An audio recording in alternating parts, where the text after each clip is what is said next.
El concepto de arquitectura en el entorno informático proporciona una descripción de la construcción y distribución física de los componentes de la computadora. La arquitectura de una computadora explica la situación de sus componentes y permite determinar las posibilidades de que un sistema informático, con una determinada configuración, pueda realizar las operaciones para las que se va a utilizar.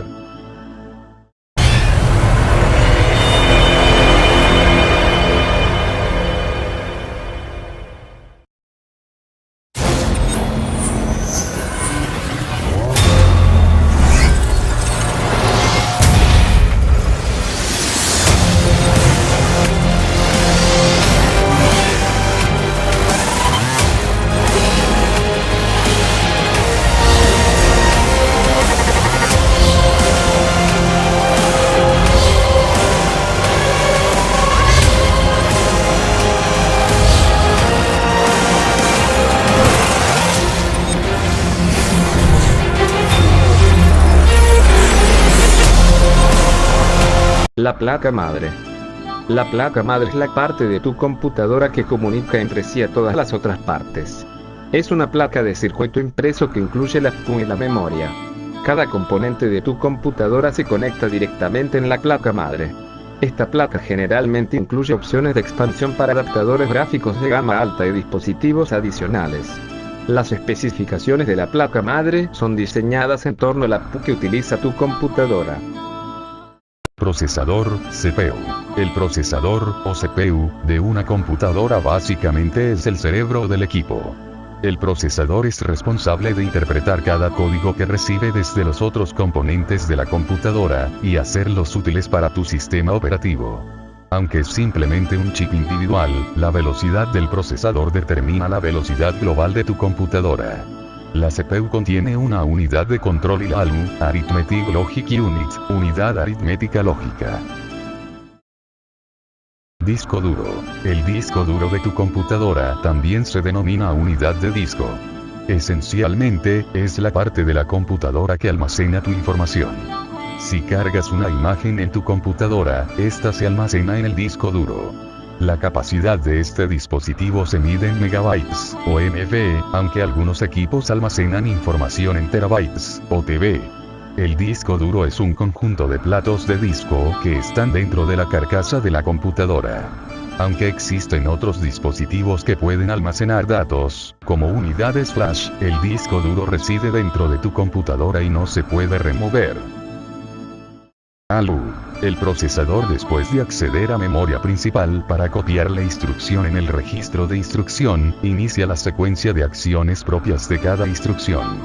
Muchas de estas instrucciones consisten en la transformación de datos mediante la realización de operaciones lógicas o aritméticas. Para realizar estas operaciones existe un bloque especial de la CPU denominado unidad aritmético-lógica, ALU. Adaptador de pantalla. Ya sea una tarjeta gráfica independiente o parte de la placa madre, el adaptador de pantalla es el componente de tu computadora que interpreta la señal de video. Este dispositivo define la frecuencia con la que se actualiza tu monitor, la cantidad de colores que soporta la pantalla y la resolución máxima. Los adaptadores de juego son los más avanzados. Ofrecen gráficas 3D y requieren una gran cantidad de energía y refrigeración. RAM, memoria. La RAM, Random Access Memory, memoria de acceso aleatorio, es la parte de la computadora que se utiliza como memoria instantánea. La RAM siempre está en uso como una ubicación temporal para ejecutar instrucciones desde la computadora. Por ejemplo, si ejecutas muchos programas a la vez, es posible que necesites actualizar la RAM, debido a que el equipo está usando más memoria. La RAM está disponible en muchas configuraciones diferentes, como DRAM, Dynamic RAM, RAM dinámica, y SRAM, la cual funciona a una mayor velocidad. Unidad óptica. Una unidad óptica usa luz para leer y escribir datos.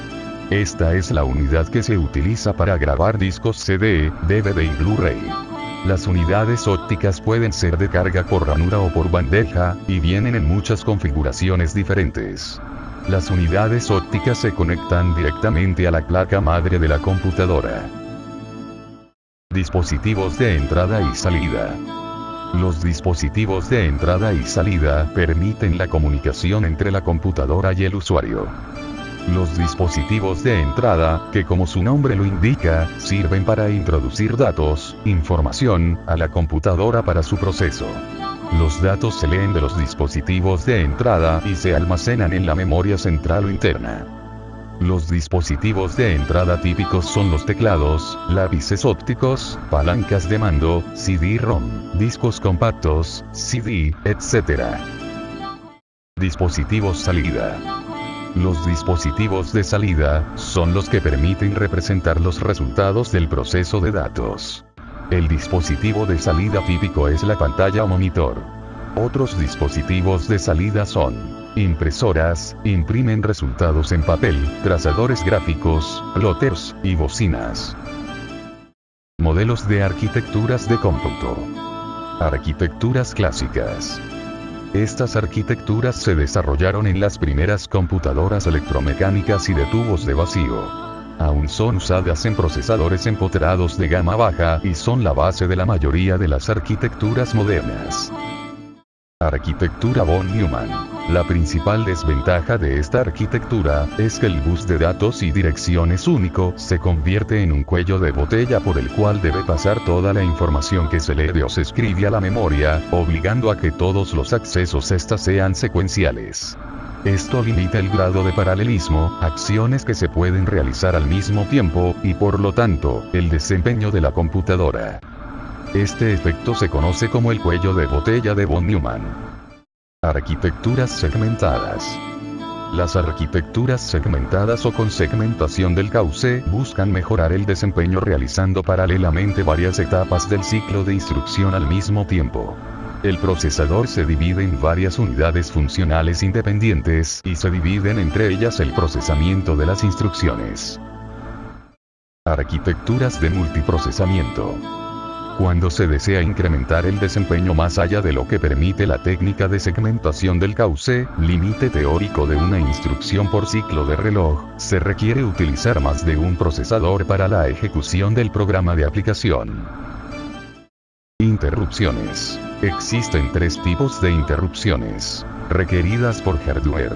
La interrupción original y tradicional es aquella iniciada por un periférico que demanda atención ya que ha ocurrido un evento relativo a este periférico que demanda algún procedimiento de parte de la CPU.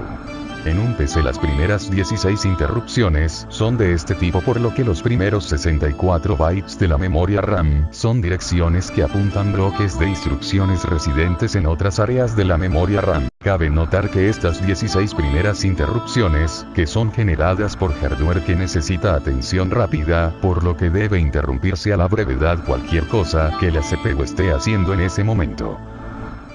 Requerida por software para interactuar con periféricos. Una característica importante de la operación de interrupciones es que ellas están jerarquizadas para resolver conflictos entre las múltiples interrupciones. Esto puede ser necesario, por ejemplo, mientras una interrupción está siendo ejecutada para atender un dispositivo y en ese momento un segundo dispositivo pide una interrupción. Se debe tener un mecanismo para decidir qué acción tomar.